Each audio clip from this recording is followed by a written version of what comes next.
A paz do Senhor Jesus Cristo, irmão Diácono Gledson, a paz do Senhor Jesus Cristo, aí a diretoria, ao Ministério Geral da IPFD, da Igreja Pentecostal do Filho de Deus. Aqui quem fala é o irmão Diácono Jorge, atual dirigente aqui da IPFD, aqui de Luiz Antônio, São Paulo. Meus irmãos, o nosso pastor Eduardo Santos fez uma pregação ultimamente alertando a todos nós sobre a questão da política, né? Para que nós não façamos campanhas de política.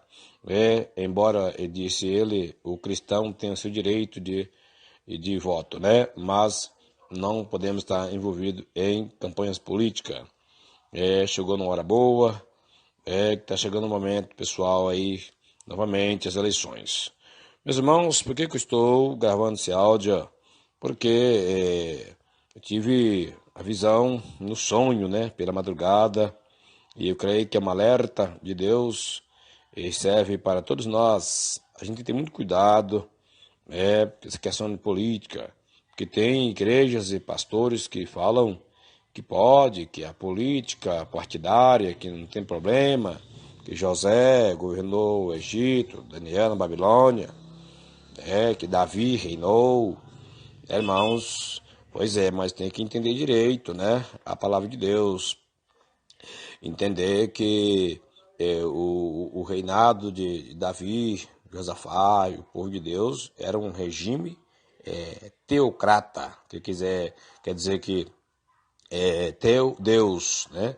E cracia, a forma de governo. Então, os estatutos lá de Israel era estatuto de Deus, né? O código lá civil, código de ética, era a doutrina, né, irmãos? Então, lá era Deus que editava as regras para o rei cumprir e aplicar a toda a nação, né? Nesse sentido aí, qualquer um de nós podia ser o rei lá em Israel, né?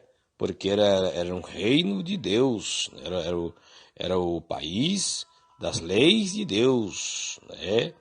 É totalmente diferente da campanha política do sistema hoje, que é a democracia, que é o governo do povo. Hoje a pessoa, o líder político, ele governa para agradar ao povo. E a voz do povo não é a voz de Deus, né? O próprio Senhor Jesus, quando entrou na cidade de Jerusalém, muitos glorificaram, aplaudiram, glorificaram, alegraram, dizendo: bendito o rei que vem em nome do Senhor. Mas o povo, logo que Jesus chegou, Jesus Cristo não se alegrou. O Senhor Jesus Cristo antes chorou, derramou suas lágrimas. Jerusalém, Jerusalém, quantas vezes tentei te juntar, assim como a galinha junta os seus pintinhos debaixo de suas asas, e não quiseste. Então o Senhor Jesus não se alegrou nem um pouquinho com aquele ovacionamento do povo, porque o povo tinha em mente um pensamento patriota, defensor da pátria. Então está pensando que é o rei de Israel, ele vai agora governar politicamente, né, e vai libertar nós do poderio de Roma. Jesus Cristo não se alegrou com isso, mas chorou. Jesus Cristo vai libertar o povo do domínio do pecado, do diabo. Meus irmãos, assim, também o livro de Atos, antes de Jesus subir, ascender aos céus, ele também, assim que ele deu últimas instruções, pode ler o texto, capítulo 1, que Jesus está falando, ficar em Jerusalém, até que do alto, seja revestido de poder. Não pouco depois desses dias, Jesus Cristo falando para eles as últimas instruções para que eles buscassem e fossem, e que não ausentassem de Jerusalém, até que fossem do alto revestido de poder. Para ver que o Senhor Jesus Cristo falando da virtude do Espírito Santo, do poder, da unção sobre eles, para eles ser testemunha de Jesus. E eles fizeram uma pergunta para Jesus: Senhor, restaurarás tu nesse tempo o reino de Israel? Olha aí, pensamento patriota, pensamento, né, de libertação da pátria, esses negócios aí, né? Para começar, a nossa pátria verdadeira é a pátria celestial, isso aqui é passageiro, não é verdade? Nós somos peregrinos, esse mundo não pertence a nós, os crentes, irmãos. Irmãos, e Jesus Cristo respondeu duramente. Jesus Cristo disse para eles: não vos convém saber os tempos e as épocas que o Pai estabeleceu pelo seu próprio poder. Olha aí, Jesus respondeu firmemente para eles: não vos convém saber. Então, esse pensamento de libertação de Israel, político, patriota, país, terra, pátria, isso aí, Jesus Cristo falou, não convém saber, isso não é assunto, isso não, tipo assim, não interessa a vós, né?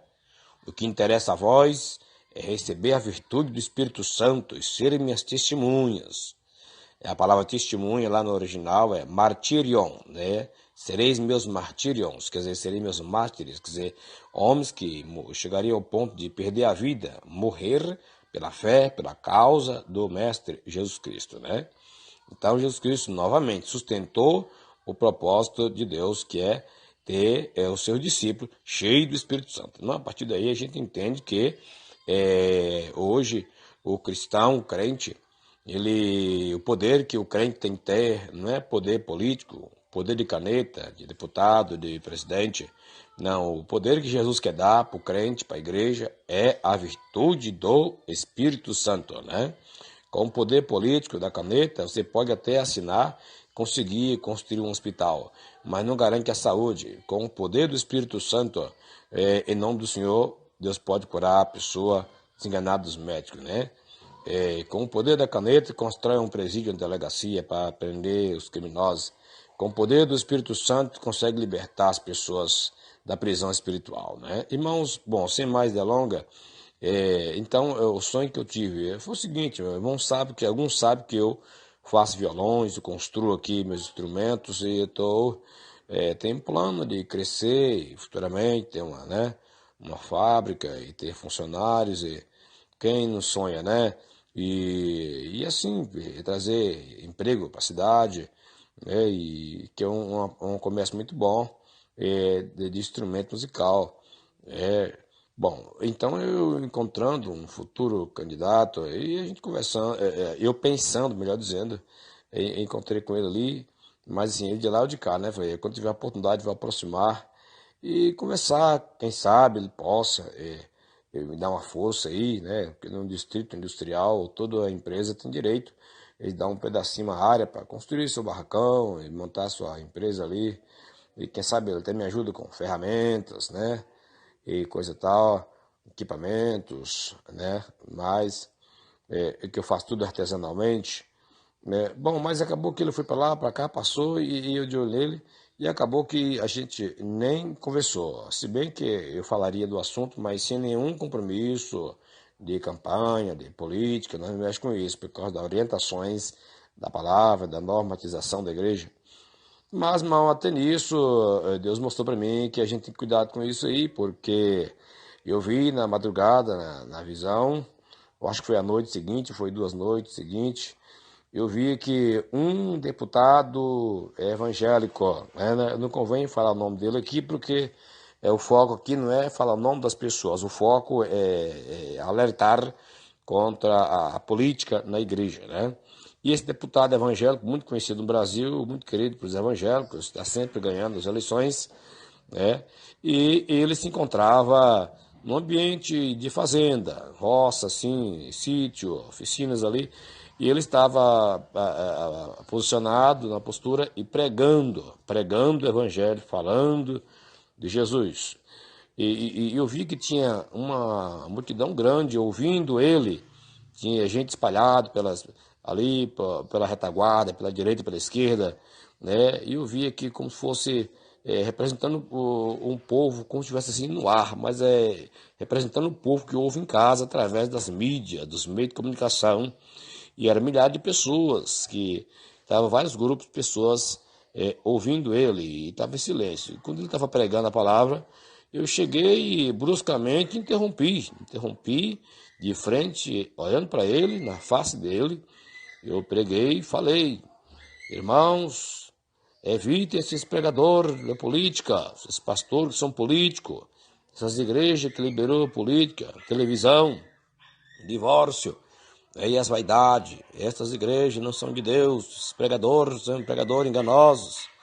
Deus não está nisso aí.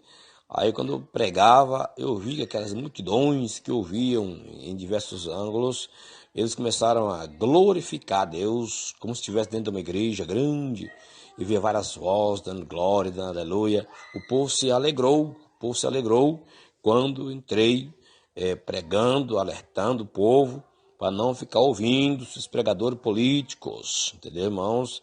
Veja bem na visão. E aí, imediatamente, assim que eu falei para o povo, e esse pregador escutou na face dele.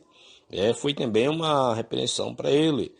Aí ele se calou e o povo glorificou com a minha pregação. De repente eu me encontrava sobrevoando aquela área, sobre as árvores, né?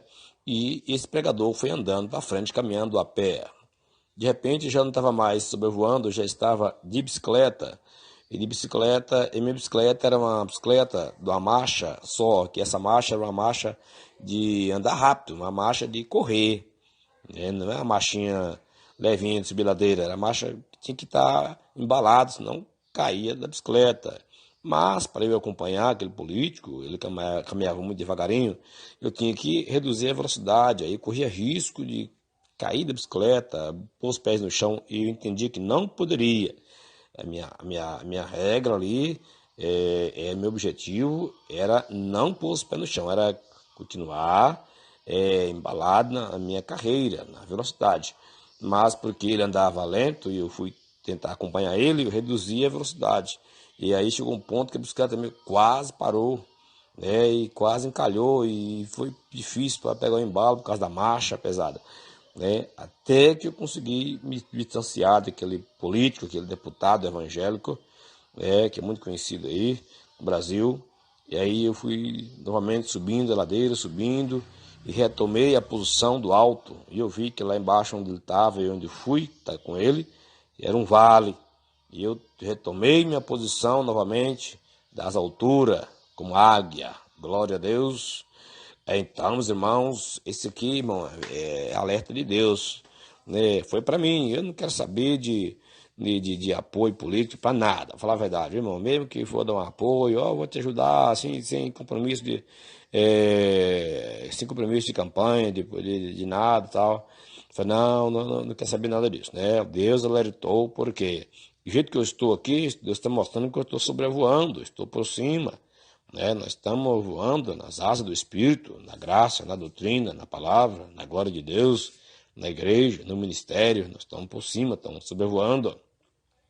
Agora, quando a gente vai tentar aproximar desse povo, tentar ver qualquer coisa, achando que, né, que não vai ser nada demais, que não vai envolver, e na verdade já começa a envolver, né?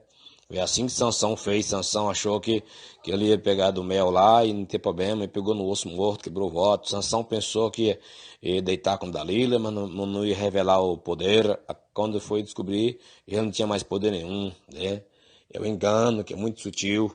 Então Deus alertou aqui, irmãos, para a glória de Deus. Eu louvo a Deus. Eu estou relatando isso pela humildade e também para servir para todos os demais que ouvir, né? Para que você não... começou a discussão no trabalho, os coleguinhas falando, o bom é fulano, o bom é ciclano, né? A gente não participa dessas conversas aí, nem no assunto a gente não entra. O fulano é bom, outro é ruim, aquele que é bom, aquele que é melhor. Não, se não é conversa para nós, né, meus irmãos? Nosso assunto é Cristo Jesus, a volta de Jesus. Nosso assunto é Jesus, o Senhor Jesus Cristo. Tem pessoas que começam a debater sobre política, daqui a pouco está brigando. Os políticos lá, aquele que perdeu ganha também, porque ele vai ganhar um cargo de confiança, um emprego bom, e os amigos perdem a amizade. Não se pode discutir por motivo nenhum, muito menos por política, nem por outras coisas, né, irmão? Então, esse sonho que eu tive, essa visão, para mim foi muito importante, e eu julgo ser também edificante para as demais pessoas que ouviram, meus irmãos. O nosso candidato, ele é eleito pelo Pai, né? Ele já ganhou a vitória para nós na cruz do Calvário. Jesus Cristo nunca perde, né? Ele é o maior vencedor de todos os tempos, né? Glória, pois, a Ele, honras a Ele para todo sempre. Eu agradeço aí essa atenção, audiência dos irmãos que ouviram, os irmãos que editaram, que faziam o trabalho da divulgação para a edificação dos amados irmãos ouvintes. Que fiquem todos na paz do Senhor Jesus. Despede-se, irmão em Cristo, Diácono Jorge, aqui da IPFD Luiz Antônio. Deus abençoe a todos.